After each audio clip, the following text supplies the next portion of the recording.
Council. Ms. Anderson, please lead us in the Pledge of Allegiance. Allegiance to the flag of the United States of America and to the republic for which it stands, one nation, under God, indivisible, with liberty and justice for all. Thank you so much. First order of business this evening is the consent agenda. And I would, before I do that, just mention to folks that for the citizen comment period, if you'd like to make citizen comments, those are available in the back of the room for you to sign out, and so there's plenty of time to do that before that point of the agenda arrives. So the first item of business is consideration of the consent agenda. Is there a motion to adopt the consent agenda as presented? I'll make that motion. Great, thank you, Mr. Allen. Is there a second? Second. Thank you, Ms. Anderson. Is there any discussion? All those in favor say aye. Aye. Opposed? Motion carries. Thank you. Number 3 would be matters from council members. Do we have anything to share this evening? Yeah, Mr. Mayor, I do have just a note. On October the 2nd, I was invited to and able to attend the meeting of the Waynesboro chapter of Alpha Delta Kappa, and I'm going to use their words so I don't mess it up here, International Honorary Organization for Women Educators. I learned about what they have been doing, both to support schools and other programs in Waynesboro, and was happy to pass on a copy of the resolution noting that October is Alpha Delta Kappa month. And so I was able to learn a little bit more about another organization that does some good work here in Waynesboro. Wonderful. That's great. So you have anything else? Well, the mayor and I had the opportunity the beginning of last week to attend the Virginia Municipal League in their annual conference in Hampton, Virginia. We definitely received a warm welcome from the city of Hampton. I guess the greatest takeaway from me was this networking with local officials all over the state of Virginia, towns and cities, and just really at the end of the day, just, reconfirming that, our issues that we're dealing with here presently and in the past and in the future are just issues that are happening all over Virginia. And so, along the way, you just collect a lot of ideas and just ways we can just, better solve, the issues that we're dealing with. Yeah, very well said. One of the interesting things that I enjoyed too was the VHCD, the Virginia Housing Community Development conversations, and I think on the car ride back and forth is kind of sparked. And so I would just forewarn our colleagues that it's probably going to be a topic of conversation coming up soon about neighborhood revitalization, neighborhood planning.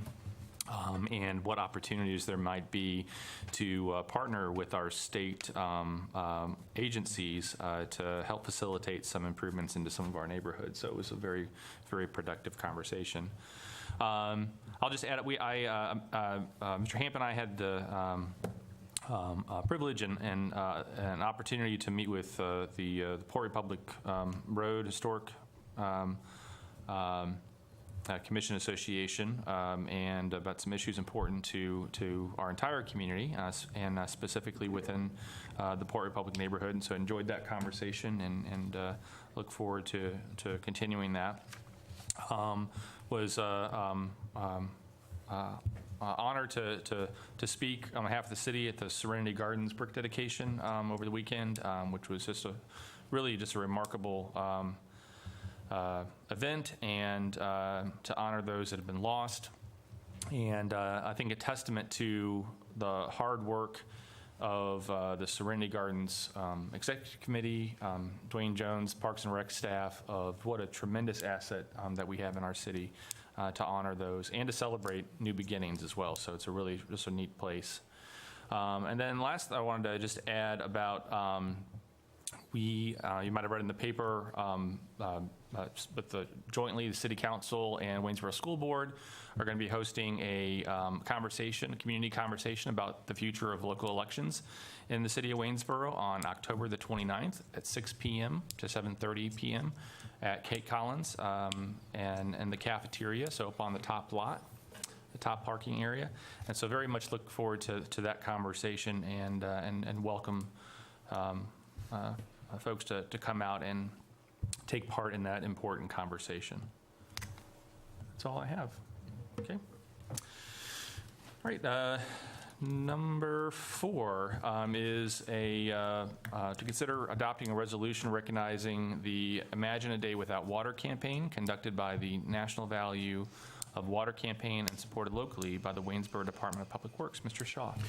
Mr. Mayor, members of council, Imagine a Day Without Water is sponsored by the Value of Water campaign and is an effort on the part of diverse organizations across America to call attention to the importance of the nation's often overlooked water infrastructure and water resources. The city's Public Works Department is asking the City Council to join other elected bodies across the country in recognizing this day. Lead contamination in the Flint, Michigan water system gained notorious headlines in recent years and should serve as a cautionary tale to many localities regarding the critical nature of maintaining infrastructure. And it really, although it would seem that the Flint, Michigan incident was isolated and extreme, in fact, many localities' aging infrastructure places them in a precarious position in their ability to deliver clean water to their citizens. If you'll indulge me, I'll provide you a few basic trivia items, the facts about water that have been provided by the Imagine a Day Without Water campaign. The average American uses about 90 gallons of water a day, and less than 1% of the world's water supply can be used currently as drinking water. And an analogy that I've heard before is that if you imagined all of the world's water in a 50-gallon drum, about an eyedropper full of it is ready to drink. Of course, a lot of that is because 75% of the world's water is salt water in oceans, and about 65% of the world's fresh water is contained in glaciers. That it takes about 19 gallons of water to grow one apple, and it takes about 120,000 gallons of water to make an automobile. And yet, in the nation's water infrastructure facilities, about every 2 minutes there's a water main break. And that as a nation, we spend about a third of the projected needs to maintain the nation's water infrastructure into the future. That every year about 900 billion gallons of either stormwater or wastewater enters into our drinking or our natural water resources. Nonetheless, that if we were to go 1 day without water, the effect to the nation's gross domestic product would be more than $22 billion. That's the value that water has in the nation's economy on a daily basis. And so here in Waynesboro, we finish about 2.1 million gallons of water a day to deliver to more than 8,000 households and several hundred businesses and industries through 130 miles of water mains. And so I think we here in the city are fortunate that we have stable water resources, and we're fortunate that we've been able to maintain the infrastructure that we have so that we provide safe and clean drinking water to the citizens and to businesses and industries that need them. And with that having been said, we'd ask the council to adopt a resolution recognizing Imagine a Day Without Water. Great. Thank you. Are there any questions, Mr. Shaw? Is there a motion to adopt the resolution? So moved. Thank you. Is there a second? Second. Thank you. Any discussion? All those in favor say aye. Aye. Opposed? Motion carries. Thank you. Next is number 5, which is considering the adoption of a resolution authorizing the city manager execute a temporary license agreement with the DuPont Corporation for the purposes of remediation work on public property. Mr. Hamp.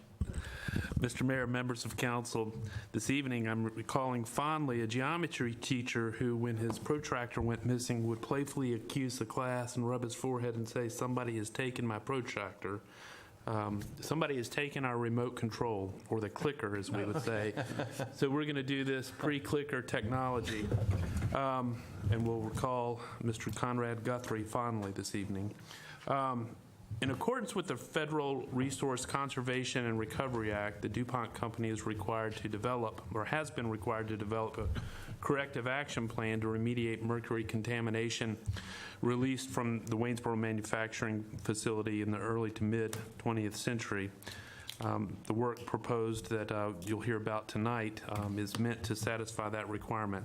I'm going to walk through sort of the dry explanation, and then we'll rely on some slides to give you a better idea of precisely where this work is contemplated and where this license agreement applies.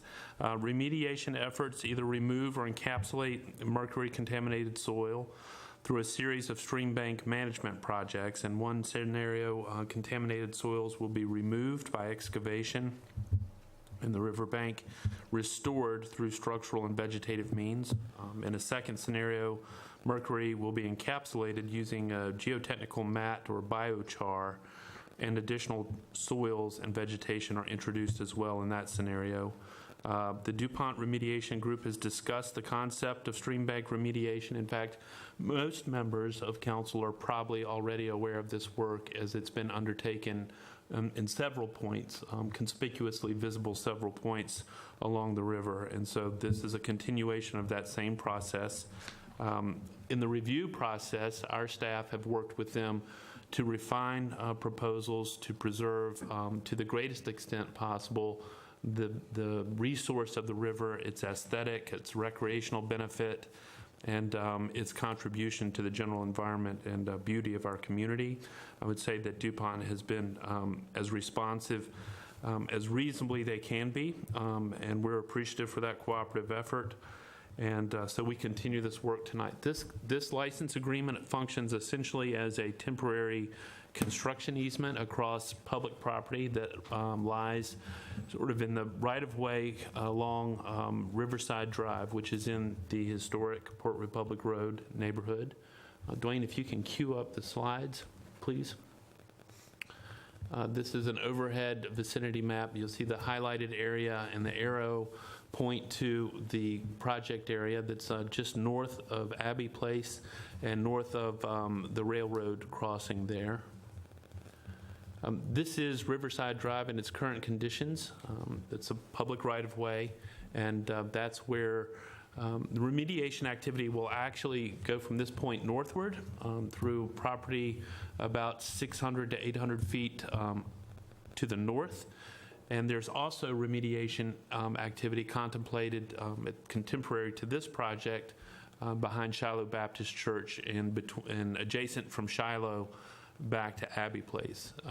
That is not on public property, although we are coordinating those efforts with DuPont to, as they conclude their work, either establish a greenway trail proper or leave the work or leave the area in a condition in which subsequently the city can establish a greenway trail, depending on whether we own the property or can accumulate necessary easements as we're able. Another rendering you can see in the center of the page there, just slightly above the hatched area, is Shiloh Baptist Church. Across Shiloh Baptist is an area that's identified on the slide as 20 parking spots approximately. That will function initially as a laydown area for the project. DuPont has coordinated and made private arrangements with the church, and we anticipate that that area, as the project is completed, will be left for the church in the form of a parking lot. Our project begins with north of the church boundary, and as I said earlier, moves northward along the South River.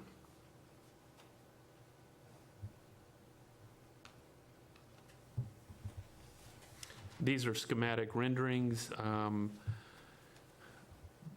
As a layperson, I don't find them particularly helpful. If you're into the technical drawings, they illustrate, again, in sort of engineering terms, the project area. This is renderings that reflect the work that will occur behind Shiloh Baptist Church. That will be a welcome addition to the Greenway project.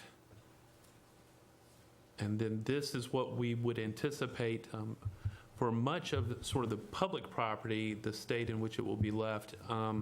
This is probably an extreme rendering that not in all cases will the bank be completely denuded, but I think it's fair in order to manage public expectations, council expectations, that for much of the project area, that's how the land will be finished prior to subsequent installation of the trail as we work through that.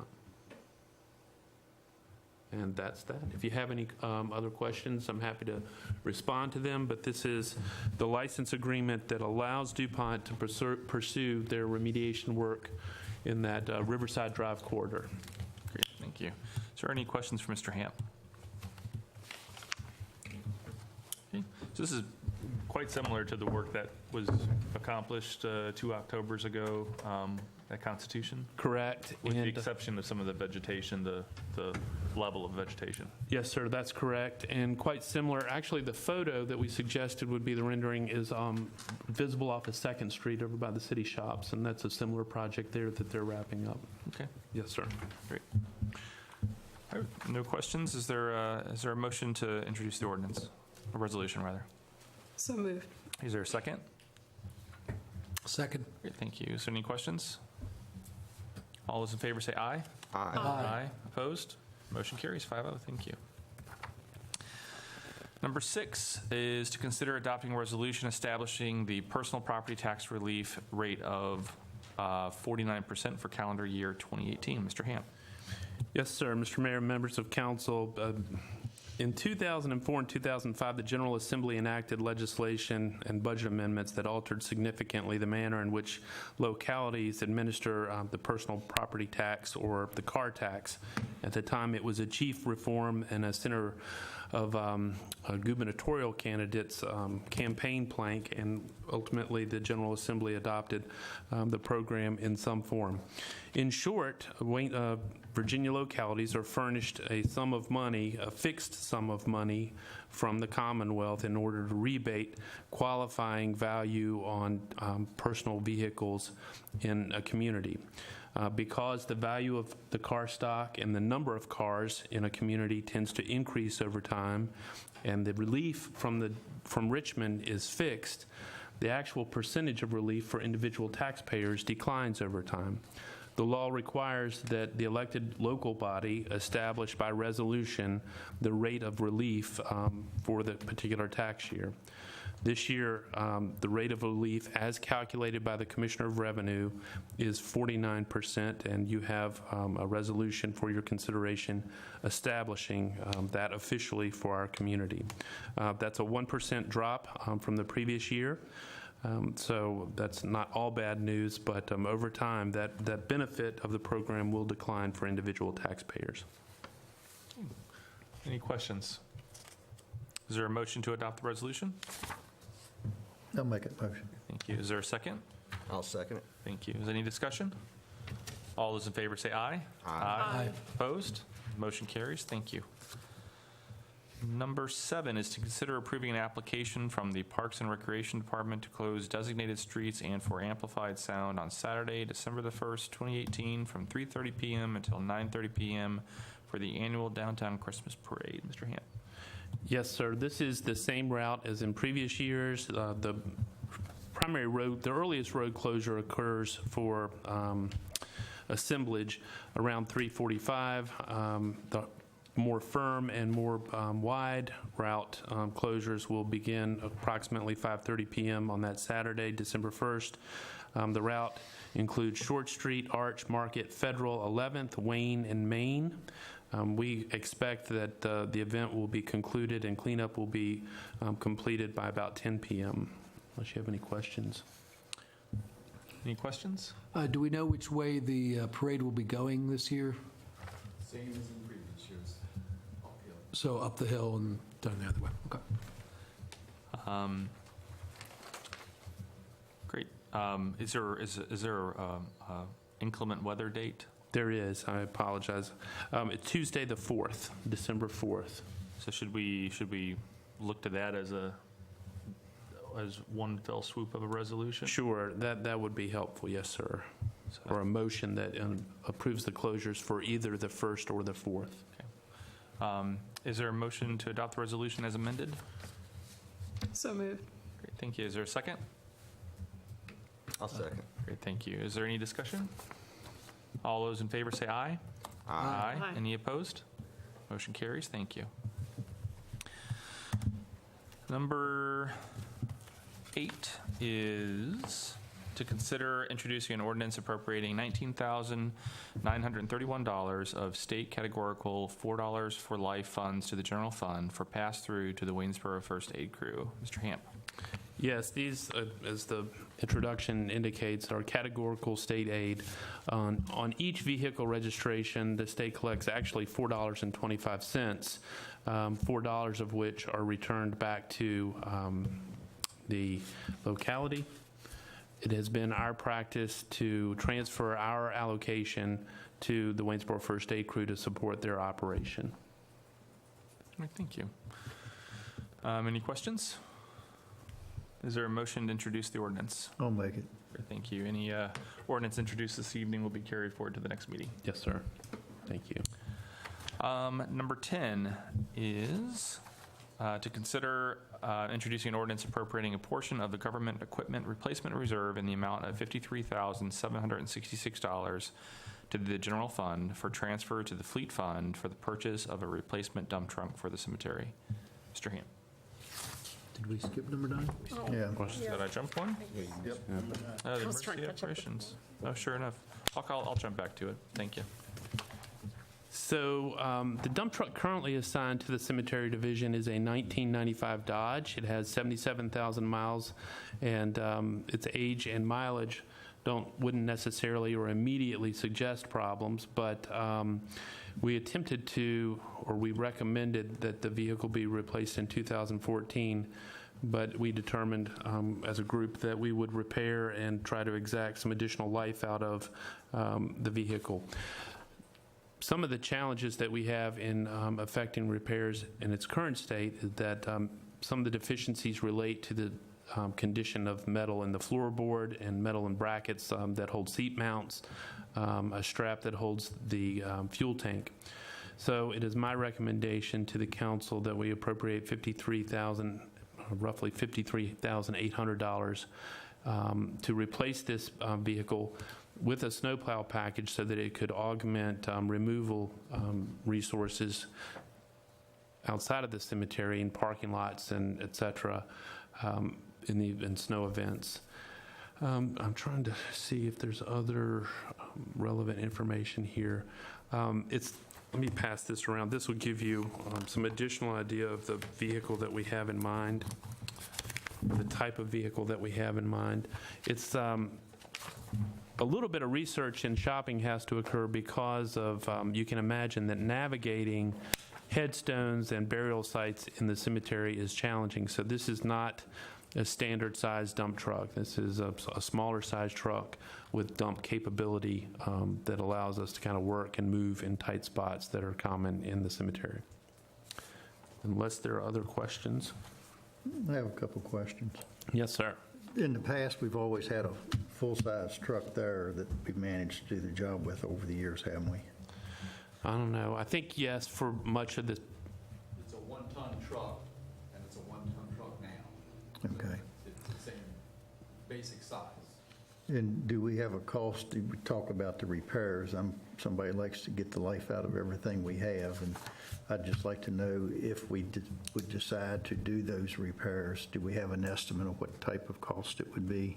I do not have an estimate at this time. I'm happy to get one. I would like to get that, please, before we end up voting on this. Yes, sir. All right, Can do that. And we currently, right now, we just use that dump truck at the cemetery, no place else. I can't say absolutely. I would say that it is used, that's where its home base is, and it's used primarily there. But in this environment, if somebody needed to borrow a truck for a different purpose, we would make it available to them. Is there another assignment? I'm looking at Mr. Jones where that truck gets used regularly? It does maintain the other two cemeteries, so we do haul other mowers to the other two cemeteries that get maintained. So it mainly stays at Riverview, but we do use it to move mowers around to the other sites that we do maintain. When you're moving those, or is that being pulled, a trailer that is pulled? There's a trailer, and the other factor that's in the truck, it needs to be four-wheel drive because we dig graves in spring and winter, and it's very difficult for us to negotiate on grass. That drives that price of that truck up a little bit higher. So, 95. Great, thank you. And you said that the metal on the floors are rotting so that the seats brackets aren't? Correct. The seat is no longer able to be attached. So that makes it a major safety issue. That makes it a major safety. The parking brake also is longer attached. There's several straps underneath. Part of that's snow removal, part of that's a 95, part of that's a Dodge. No offense to Dodge, but just that's, yeah, it has become apparent that it's rusted. There's lots of mechanical issues, and we didn't list the mechanical issues. We've had issues with transmission, and so it's just a continual sort of piecing it together to the point of where Fleet recommended that it be replaced. Thank you. I would just offer, I mean, as mentioned in the staff report in preparation of it, I think where Mr. Allen's headed is sort of where I'm sort of curious, because we had this discussion previously about the storage and workshop at the cemetery, and so this, combined appropriations, we're talking about $100,000, nearly $80,000 to $100,000 in work and the general fund revenue that's going to support the cemetery. And so the question was asked, and so I think for the benefit of at least our two new colleagues on council, there was some discussion previously in asking staff to investigate the long-term, I don't know how I'd want to say it, How do we maintain this as a municipal operation, or whether we maintain it as a municipal operation? Is it a core function of government to own and operate a cemetery? And that's sort of the question, because again, we're diverting general fund funds into support something that is not, we don't recoup. And so the question is that something we should investigate? So I think, as mentioned, the staff report, that'll be probably part of maybe a budget conversation in the spring. Well, we continue to try to understand the value, and then whether or not the market and the value of the asset. And it may be that if we expanded the potential value, or expanded the value of potential future burials, it becomes more attractive for sale to a private entity. I can't say this empirically or scientifically or assuredly, but because of the remaining capacity at the cemetery, my guess is it probably doesn't immediately present as an attractive purchase for a private entity. So we would need to think about, well, what's the marginal increase of future capacity that makes it attractive? So that's why it's not a simple proposition of, yeah, let's sell it and there's a waiting buyer. Right. Yeah, so general fund expenses, and then we also had a pretty unfortunate experience with one of the burial sites about a year ago, and so to sort of save us from future anguish or unfortunate instances, that's where that was from. All right, so we have an ordinance for consideration to be introduced. Do we have a motion to introduce the ordinance? I will introduce the ordinance today. Okay, thank you. Yeah, so we introduced the ordinance. So we'll introduce the ordinance, then we bring it up forward. And I think it just out of courtessy to Mr. Allen's question, I think it would be helpful to have that. Yeah, absolutely. Response to that. Yes, thank you. All right, jumping back, I apologize, to number 9, is to consider introducing an ordinance appropriating a grant from FEMA's Local Emergency Management Program in the amount of $7,500 to the general fund for VEOCI incident management software. Mr. Hamp. This is a state grant, it's a federal grant that comes through us, I think, through the state, and it's a relatively modest grant, and this year we've applied it to this software, which enhances our incident management by distributing resource availability and resource assignment remotely on mobile devices. So, great, thank you. Are there any questions? Is there a motion to introduce the ordinance? I'll make it. Great, thank you. Jumping now back over to number 11, is to consider introducing an ordinance appropriating $6,000 from the governmental facility reserve to the general fund to repair the parking lot at 301 West Main Street, Economic Development and Tourism Offices. Mr. Hamp. Yes, this is the parking lot behind Economic Development and Tourism. There are some, sinkhole is not the right expression, but the ground is settling and water accumulates there. It damages sort of the integrity, or it's beginning to damage the integrity of the pavement. And in the wintertime, when the water freezes, it's a bit of a hazard. And so this is a maintenance need. A pond, if you will, right? Well, there's a pond. It's quite the pond. Ice skating rink. Ice skating rink. There we go. All right. Is there any questions? Is there a motion to introduce the ordinance? I'll make that motion. Great. Thank you. Number 12 is communication correspondence and calendar. Mr. Hamp. So colleagues have two items tonight. We'll start with Mr. Shaw. Mr. Mayor, members of council, the city will soon begin its leaf collection operation that 1st of November will start what we consider the unscheduled leaf collection. Unscheduled means that we focus available resources to those neighborhoods where foliage is heaviest. And the primary purpose of that activity is to keep stormwater drains clear rather than provide simple convenience to residents. By December 1st, the first Monday in December, we will begin scheduled leaf collection, and during the scheduled leaf collection, we're providing a service to homeowners to be able to dispose of leaves by raking them to the fronts of their lawns and their properties.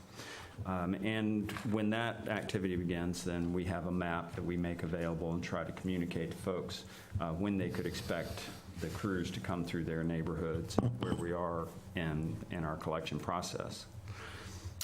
In recent years, I think we've noted that increasingly we have problems with residents who rake leaves either into our gutters, and then those leaves can enter into the stormwater system, and then that's a maintenance problem and the stormwater management efforts, and then those leaves are being raked into the street, and then that can become a safety hazard for pedestrians and drivers alike. So we're trying to improve our campaign to encourage folks to simply rake their leaves to the fronts of their yard and stop at the curb. And I know that there are concerns that folks have that the leaves will kill their grass. In fact, horticulturalists tell us that during this time of year, the grass is dormant, and so leaves that are left there even for a matter of a week or more would not kill their grass. And in any case, we believe that the consequence of raking leaves into streets and into the gutters is greater than the benefit to preserving some grass at the edge of someone's property. So in our effort to better inform citizens and encourage that folks just simply rake their leaves to the property's edge, in the past, we've made advertisement on the city's website through various social media outlets, through the government access channel. We send a notice in our quarterly city newsletter. And last year, we began putting signboards out that notifying folks about the leaf collection schedule. We'll do that again this year. We put these signboards on the major corridors, entrance corridors to the city. In addition, we're going to be sending a brochure to residents in the city, and I'm sending down a draft copy of the brochure so that you're aware. And again, the purpose of the brochure is just to alert people as to the nature of the service, when we're going to be collecting, when we'll be in their neighborhoods, and then as well to encourage that folks don't rake their leaves into the city streets or into the stormwater gutter pans. Glad to answer any questions that you might have. As far as the grass, I know it says it's dormant. at this time of the year, but what about the rain though? Because actually I have several oak trees in the front of my yard, and some of my grass was damaged, of course, with the rain and everything and all that weight. And so I had to go out and buy a leaf blower the other day because I'm trying to figure out, because I live below street level as well. So it makes sense. Rake up. Yes. And so I was frustrated this weekend because I was just like, wait a second, I have to wait until December. That's not going to happen. I'm just going to bag up the leaves and just trying to figure out, like, oh, are there any other options out there for residents? Yeah. In fact, I bagged up some leaves this week as well and set them out with trash. Again, we won't begin collection till the beginning of December, and if you have leaves that you need to get off of your property, then we would say that's really up to the resident to take care of. That leaf operation is quite an endeavor for us, that we have to divert crews from other activities to do this, and most of those activities are ones that we want to perform while weather is still warm, or can only perform while weather's still warm. So I don't think that we'll start sooner. If you left leaves across your entire yard for a long period of time, that might damage your grass. But this is a layperson's suggestion, but you could go out with a lawnmower and just mulch up those leaves until they get very heavy. That's something that we tell folks, is that mulching up the leaves is actually good for your lawn. It creates compostable material. Some people compost leaves, and again, this is something I've done in my yard, is to rake those early leaves up and I compost them. If you really want to get fancy with it, again, chopping them up somehow makes them decompose faster. If you mix in some soil, some manure or other compost, expedites it even more, and it makes great compost for flower gardens and vegetable gardens, things like that. But what we primarily see are folks that rake their leaves to a line along the front of their property, and they sit there for a week or a couple of weeks, and that kind of that won't kill your grass. It may yellow it, but the grass should bounce back because, again, it's in a dormancy stage, especially by later in November and December. And I see here too, because I know last year I had like 10 bags of leaves, and I see that you're allowed to have 2 additional bags per week for trash pickup. Is that correct? Okay. Yeah, now we would pick up, if you wanted to do a bulk collection, we pick up leaves through bulk collection. We encourage folks not to bag their leaves for us to collect.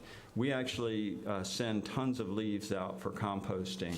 We have several places that either create compost or that are large gardens and agricultural operations, and basically we provide, if you live within a mile radius of the city, we'll deliver leaves because we feel like it's a more sustainable practice to compost and recycle those leaves than to take them to a landfill. But once they're bagged, they become difficult then to handle and to compost. You have to open them all up.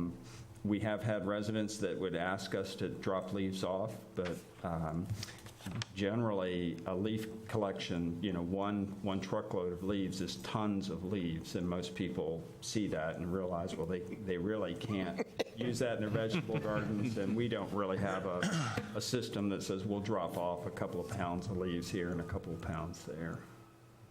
But we recycle literally, I think 20 or 30 tons of leaves in a year's time.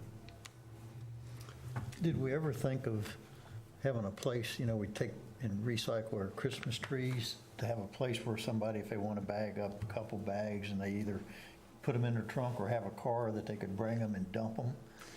We have. We actually did a survey in an area of a former landfill, not the landfill that's off of Winchester, but the city had a landfill even previous to that. And we did some survey work to see if we could open up a mulching operation there.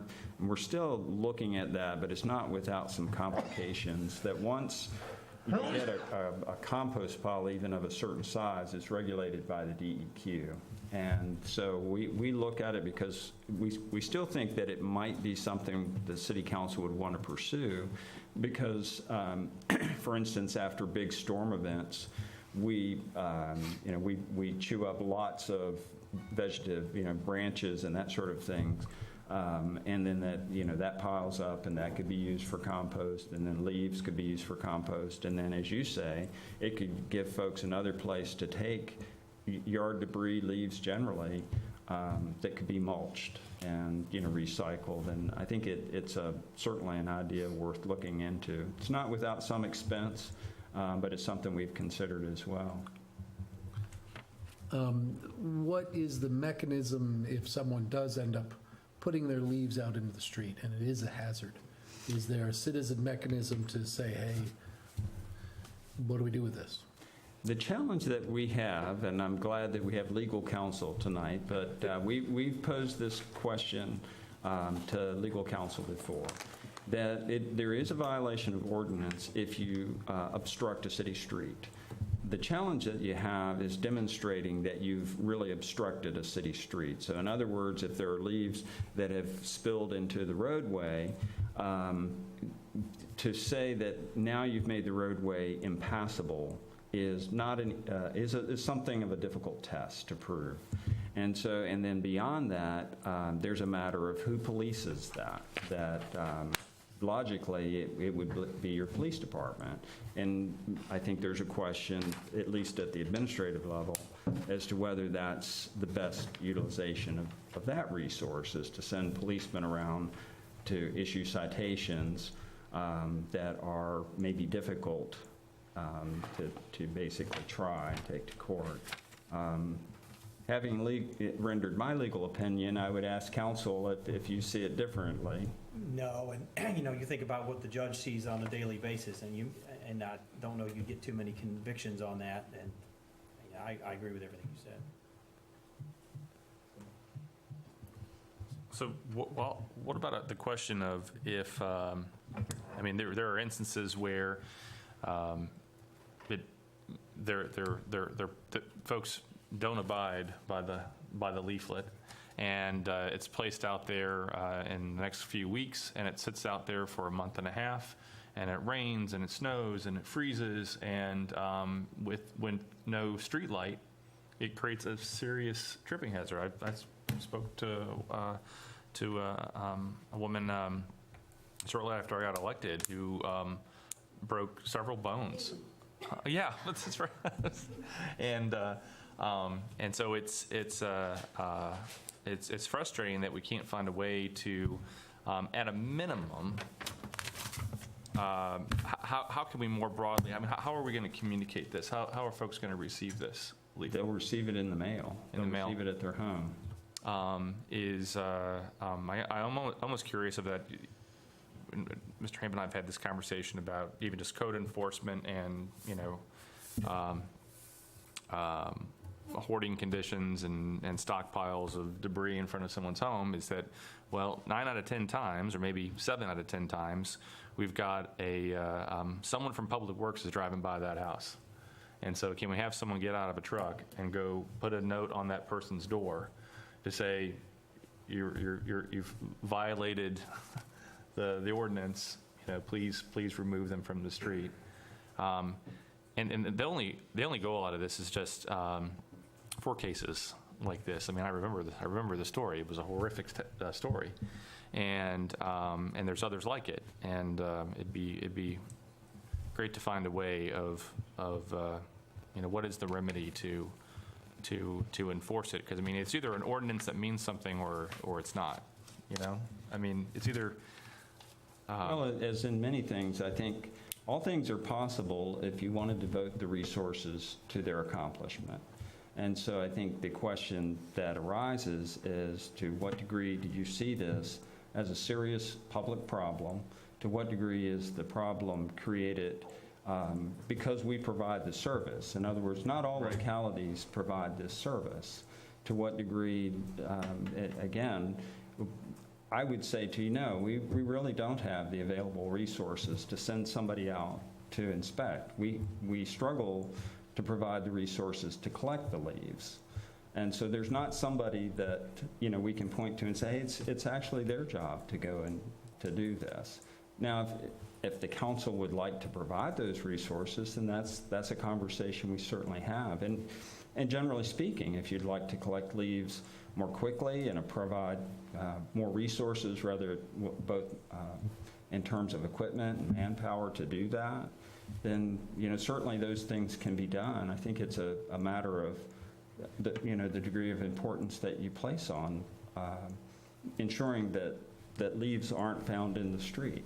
Mm-hmm. Well, How I speak more to the fact of the matter of that since we don't enforce, and there are repeat offenders over and over again, we all know where they are, and we all know what homes they are, and we know how large the piles are going to be, is that the other cost is that we've got crews out there cleaning out culverts and cleaning out storm drains and so on. Those compounding costs, the impact and the detriment that facilitates into our system is that I think we have to acknowledge that as a council too of that there's a cost with that we're enjoying sarcastically and so is it effective to try to have a year of applying some additional resources to notify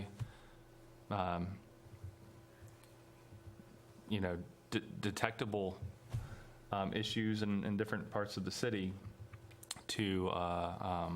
that are fairly obvious and right in our face, to not go and knock on somebody's door or leave a leaflet on tape to their front window or something, Well, it sounds to me that legally you may have a more sound solution is to repeal the ordinance, and then you're trying to compel people to do a neighborly or safe thing.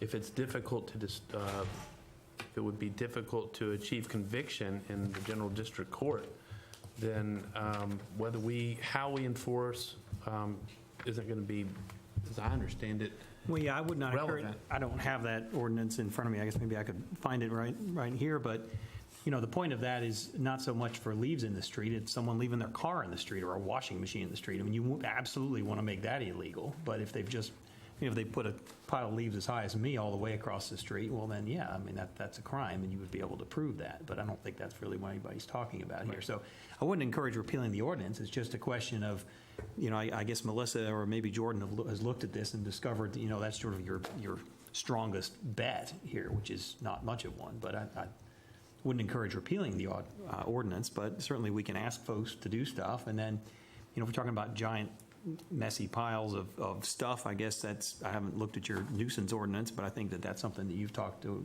Melissa about extensively, and I suspect that that's something that you're on top of. But yeah, I mean, it's when you think about the things that, I mean, if you criminally charge people for obstructing the street for a pile of leaves, you're not going to get anywhere at all in court with that, unless it's some incredibly extreme situation. So, but I wouldn't encourage you to repeal the ordinance because it's for use for other things.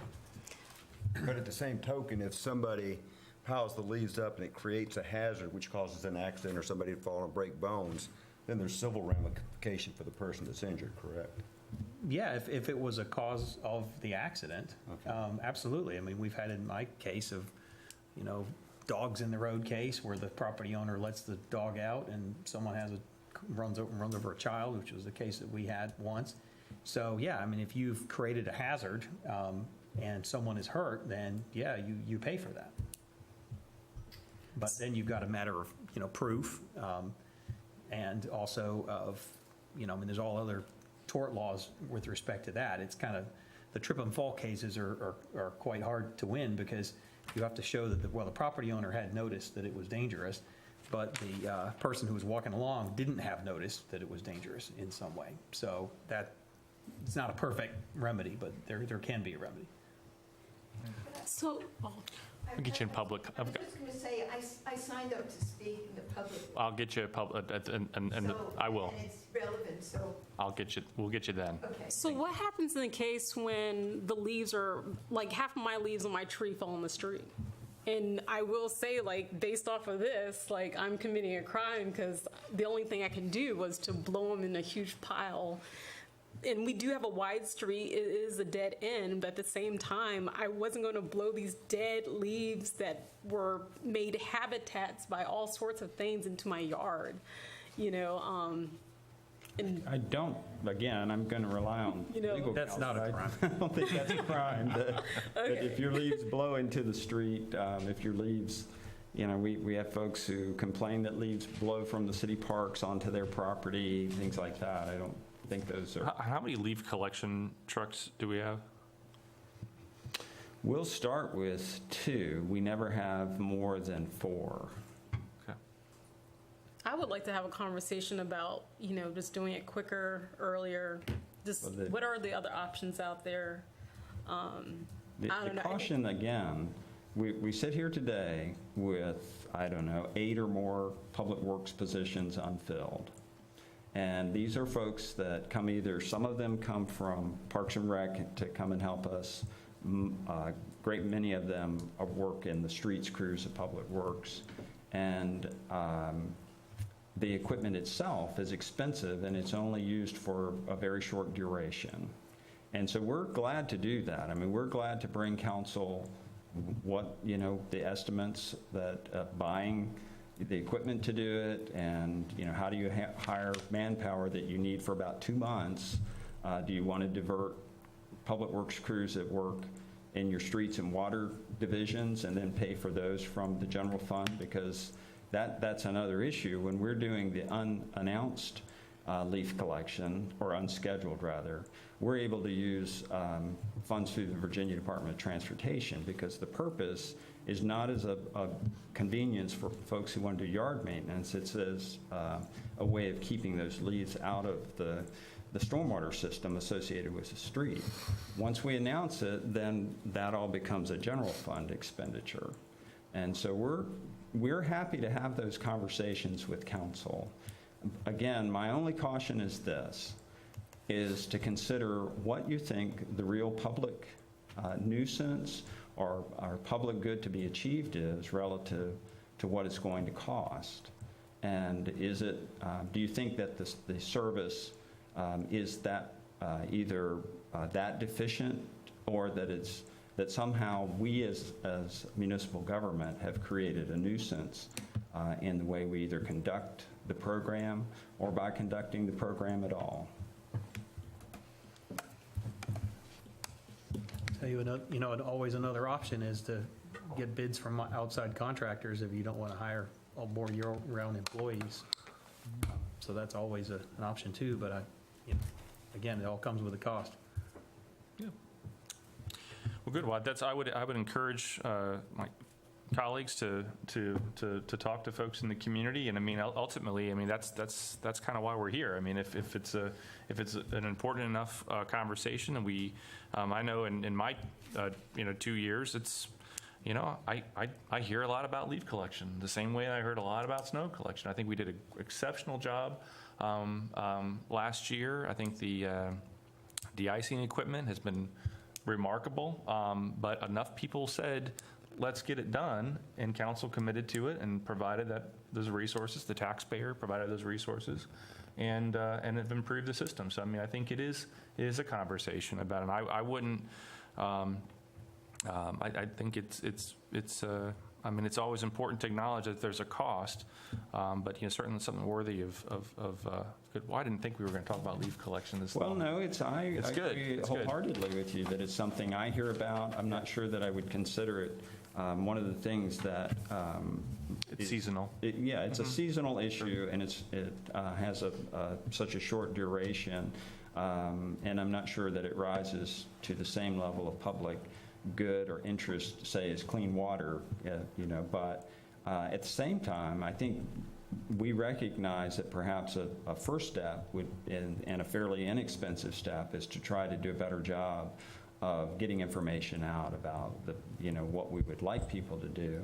And then beyond that, is to say to council, if you feel like the collection system either is flawed in methodology or flawed in terms of the resources we apply to it, then we're happy to come back and talk about how we might do it differently. Now, We have talked about leaf collection on a number of occasions in the past. I'm thinking of going back to presentations that Colonel Dave Randall did probably 10 years ago about leaf collection. And again, during those conversations, we talked about whether we should do it at all, whether we should ask, as many communities do, for people to bag their leaves and set up bagged leaves rather than raking leaves to piles. And we, as a group, council and staff, continue to come back to this system of collection. If I might add something, not to belabor the point, but this is a great example of, I think, what the mayor and Mr. Shaw have alluded to, a companion is. We've talked to staff about the mowing operation, and especially in the corridor, the Rosser corridor in the western, southwestern portion of the city. And opportunities, some expressed by elected officials, some expressed by citizens, to improve that service. The conversation that I have with staff is that the curious thing is there are state resources that we can divert. So we can enhance the level of service without costing any additional local funds. And in fact, we've bought recently, the council's approved, we've gotten some new equipment, and I hope that you can detect an improvement in that level of service in the corridors. We've started a spraying program, so overall that improves. It's interesting, though, that I think at some level we create a higher level of citizen and customer satisfaction by improving mowing. But as stewards, we look at it and say, is it worth the resource that we've diverted from other things like building sidewalks or repaving roads, maintaining streets, that if you neglect, the cost is actually going to be more to the organization, but your customers don't as easily detect that. They see that you've mowed the medians more frequently, you've mowed the sides more extensively, and the community looks nicer, and they probably will never detect that if you reduce your paving program by whatever marginal increase in mowing, that won't be detectable to them, but we'll know it as we manage a program. So, not to belabor a point, but it's a companion piece. We can certainly enhance levels of service. We can juggle resources, rearrange resources. Council can apply more resource, but there will be a trade-off, and it might be invisible to the public. But again, you're exactly right. Ultimately, the public are our customers, and you're their representatives, and so you get to decide what the service level and menu is, and it's our duty to tell you what the associated expenses and trade-offs are. Yeah. But thank you. Yeah, that's a great conversation. So I think we're still under communication and correspondence. We are. Mr. Jones, if you could inform us about the topic, the bench topic. Mayor, members of council, we've been working with the Virginia Institute of Blacksmith for about the past year to develop what really became a really cool project. Out in the foyer area, if you decide to leave and go around there, you will see this bench that was designed by Roy May of Dragon Forge, Colorado. He was flown in and worked with a student-led class from the Virginia Institute of Blacksmithing with Dale Morse, and they basically constructed a piece of art and then donated it to the city.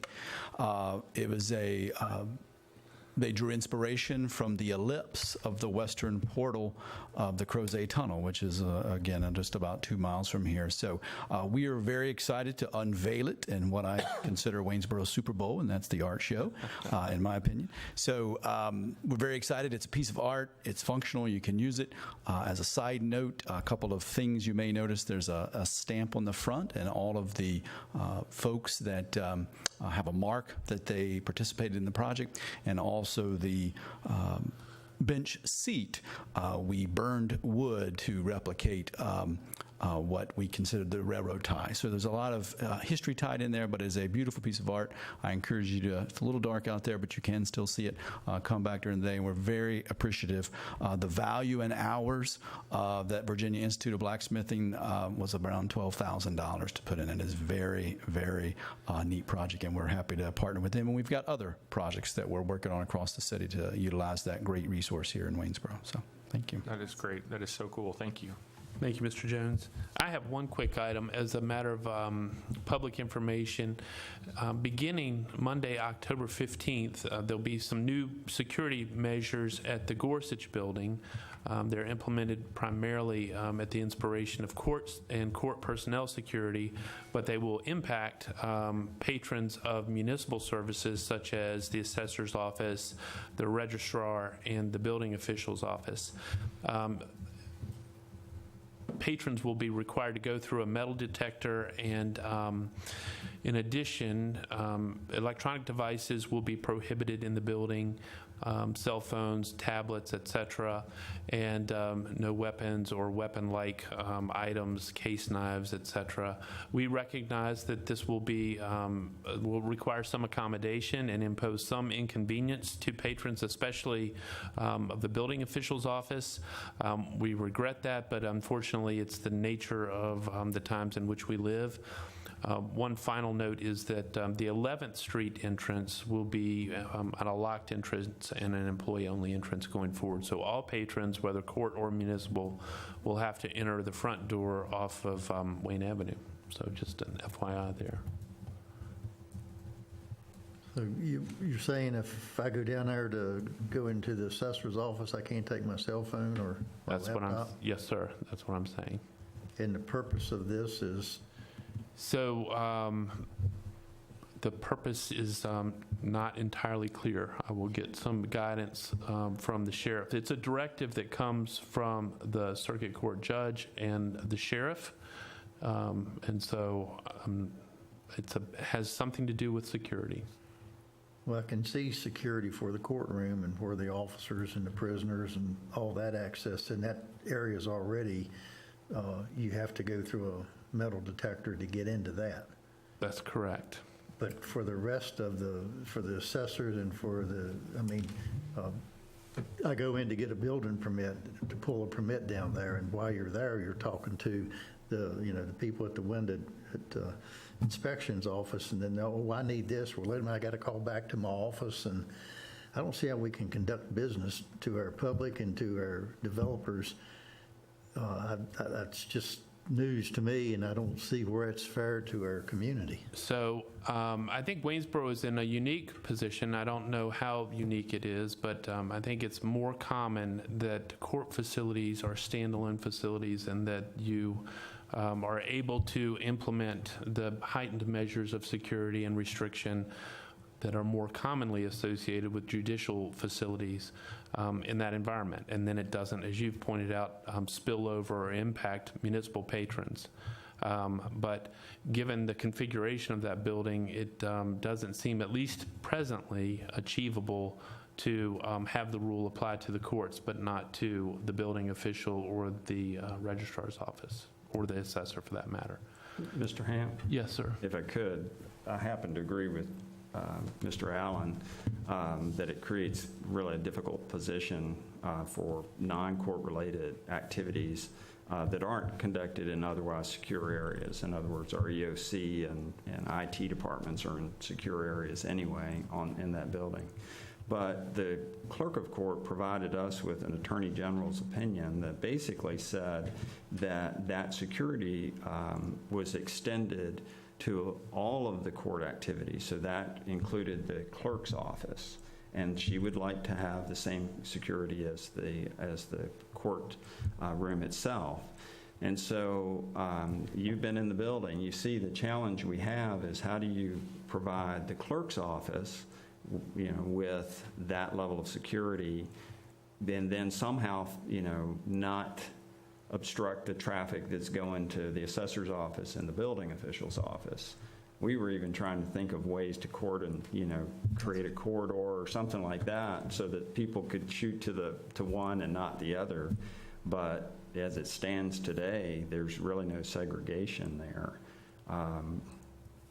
By building code, is it wide enough in that hallway to put a wall where you could direct? That's exactly. When you come in, you got to go through the metal detector to get to, or these regulations to get to the circuit court and to the courtroom part, but still have that.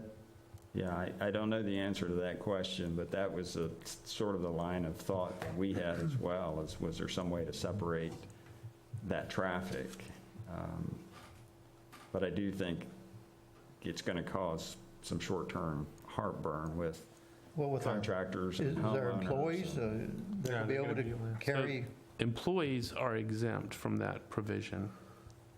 They can go through a secure door. They go through if they go up the 11th Street door, then they get in with their badge and don't have to go through the same security. But they'll have a cell phone in there, and that's And what they'll we're have, trying correct. yeah, I don't absolutely. understand. Or we could When's partition. this go into effect, Mr. Ham? October 15th. I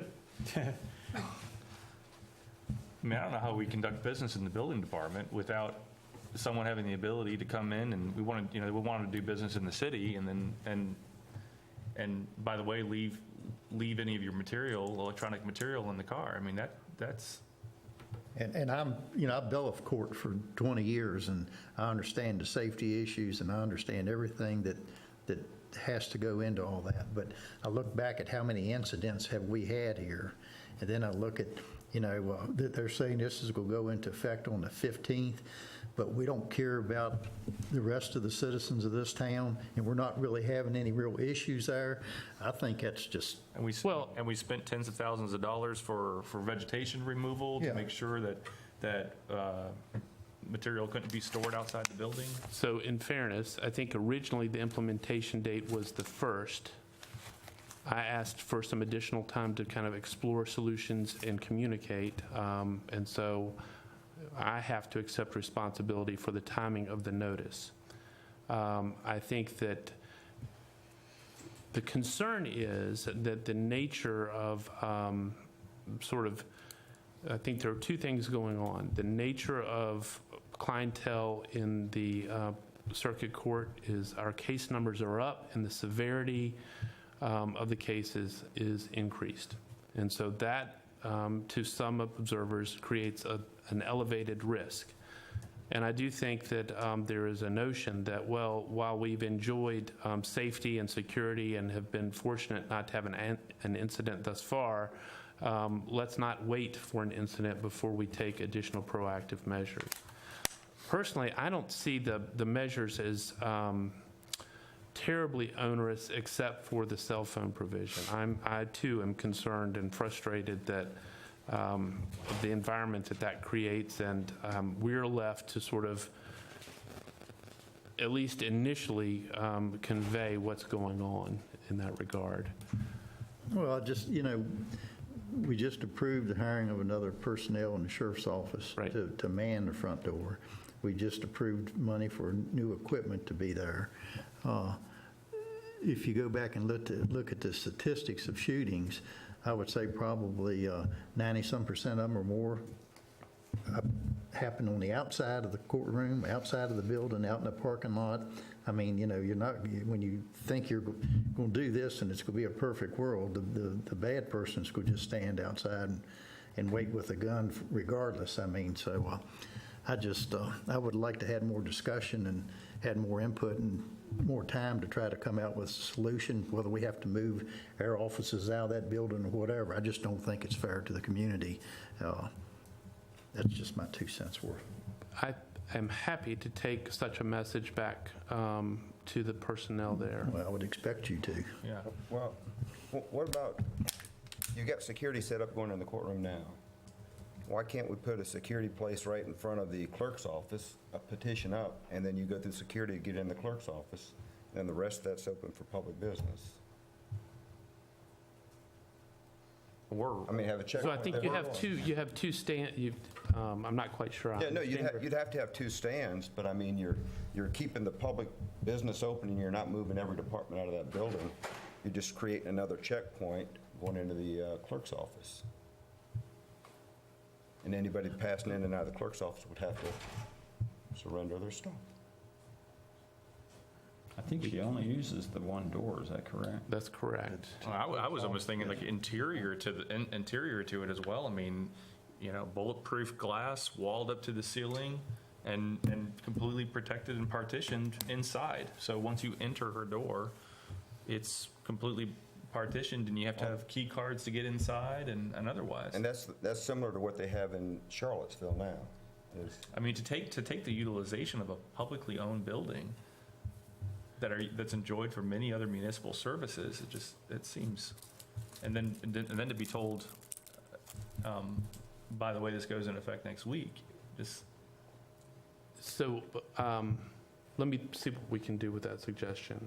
I had a second thought. I forgot what. Respectfully, So I mean, so the interior security gets difficult because there are patrons of the circuit court who are in there doing land book research, and so there is a secure coded door to get to the chambers.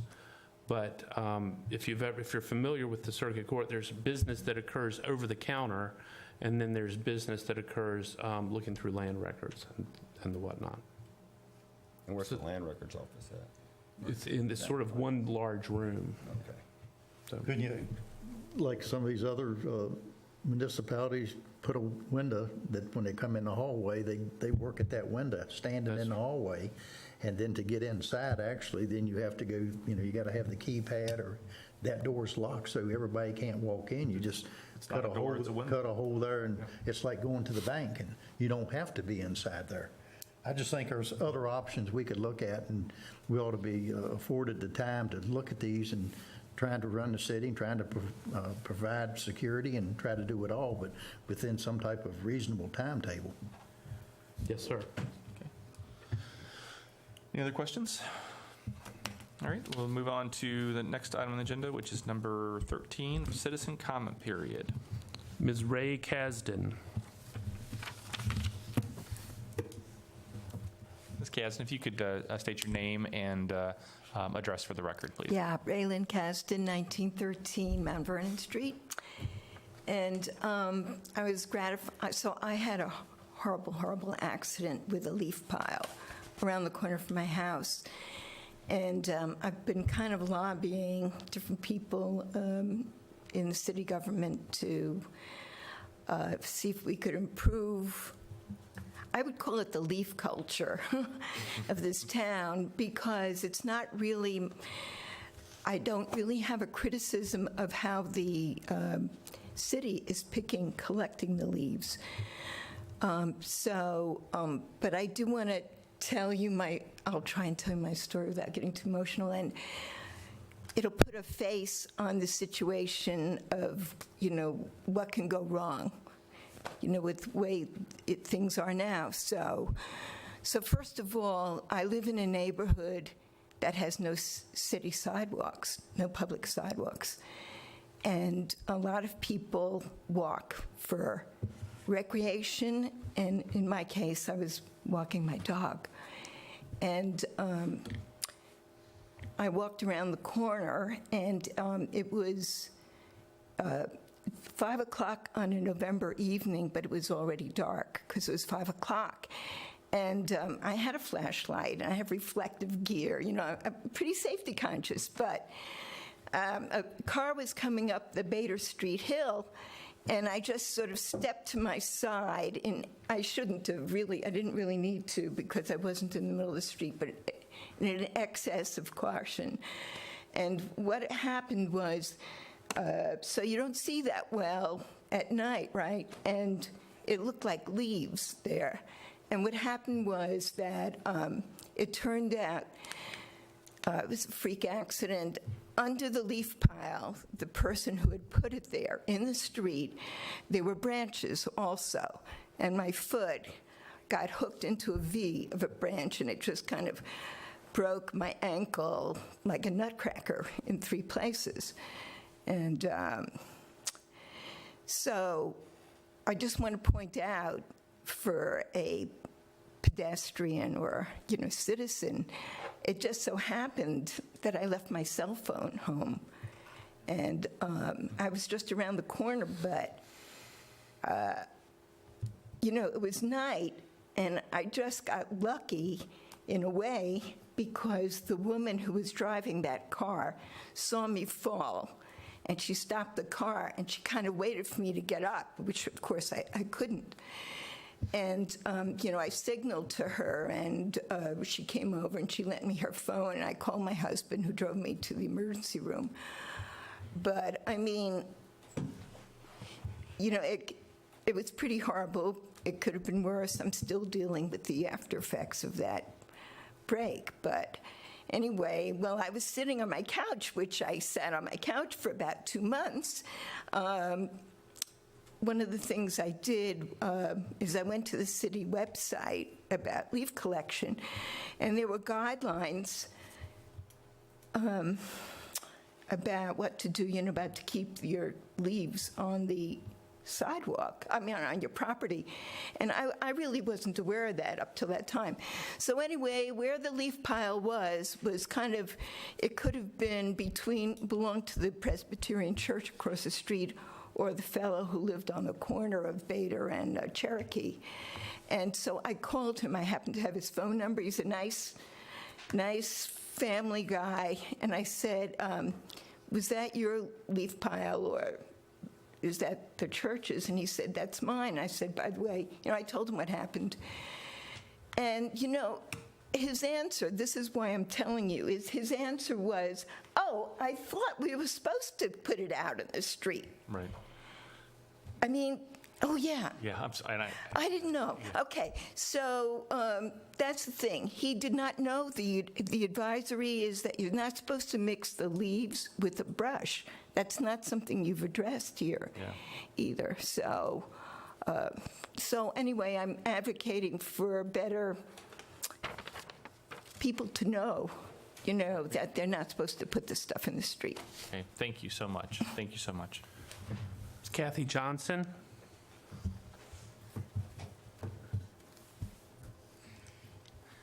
Ms. Johnson, if you could state your name and address for the record, please. Kathy Johnson, 635 Chestnut Avenue. Mr. Mayor and council members, first I'd like to point out the outstanding job that our City Parks and Recreation Department does. The men and women who maintain our parks and planters and flower beds do a great job, and it is much appreciated by those who live here. I encourage you all and the public, when they see some of the staff out working in the beds, to please speak up and let them know what a service they do for our community and how much we appreciate it. Secondly, I would like to remind the council that when we had our comprehensive plan meeting, one of the things we talked about was the importance of capitalizing on our natural assets. Sunset Park is an important project for the city, and I hope council will capitalize on the VDOT funding and create the destination park that we have been anticipating.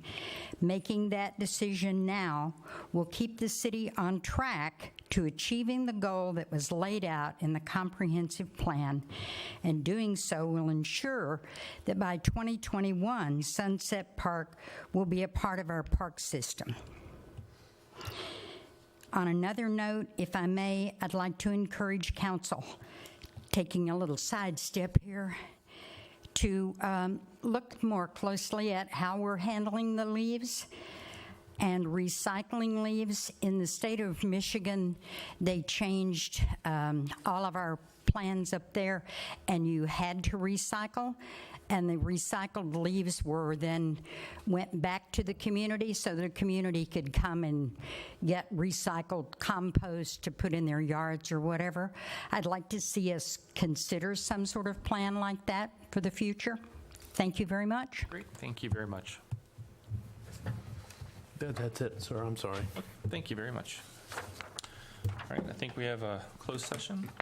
Mr. Mayor, I move this meeting to recess, and that the City Council of Waynesboro immediately reconvene in a closed meeting for the following purposes: consideration of personnel matters regarding the assignment, appointment, promotion, performance, benefits, demotions, salary, disciplining, or resignation of a specific public officer, appointees, or employees of the city, as permitted by Code Section 2.2-3711A1. The subject matter of the meeting is regarding a specific local government employee. It's a motion. This closed session requires a roll call. Mayor, I'm sorry, Mayor Short, Aye.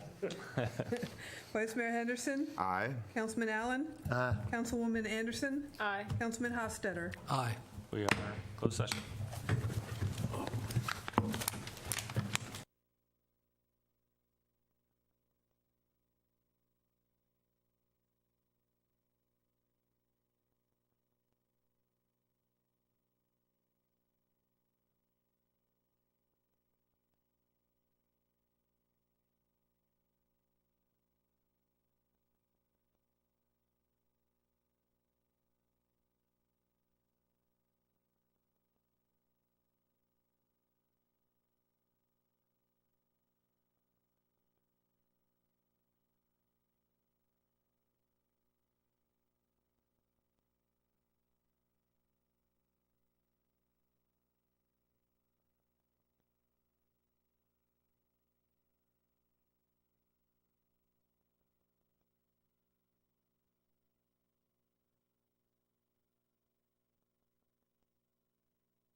Is there a motion the council return to open session and certify to closed meeting? Mr. Mayor, I move to adopt the following resolution.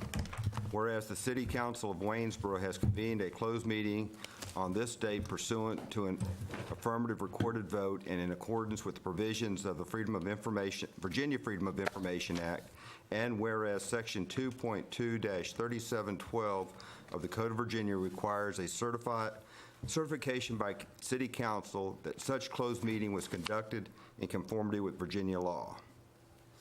Now therefore, be it resolved that the City Council of Waynesboro hereby certifies that, to the best of each member's knowledge, one, only public business matters lawfully exempt from open meeting requirements by Virginia law were discussed in closed meeting to which this certification resolution applies, and two, only such business matters were identified in the motion convening the closed meeting were heard, discussing, or considered by the City Council of Waynesboro.